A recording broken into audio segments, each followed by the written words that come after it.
Cloud Computing Tutorial for Beginners. We will provide you with a complete overview of cloud computing basics and walk you through the fundamental concepts, making it easy for you to grasp the essentials. Understanding cloud computing. By using remote servers hosted on the internet to manage, process, and store data, cloud computing offers numerous benefits, including scalability, flexibility, and cost-effectiveness. Cloud Computing Tutorial Step by Step.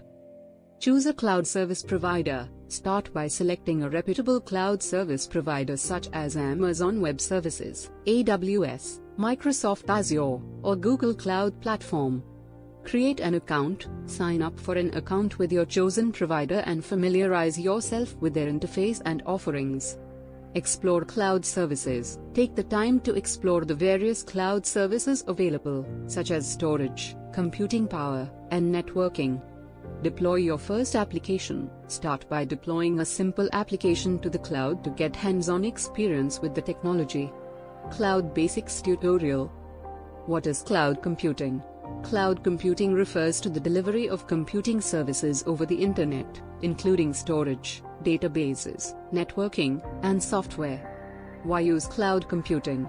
Cloud computing offers benefits such as cost savings, scalability, flexibility, and enhanced security. Types of cloud services. Cloud services can be categorized into infrastructure as a service, platform as a service, and software as a service. Conclusion. In conclusion, cloud computing is a revolutionary technology that offers numerous benefits for individuals and businesses alike.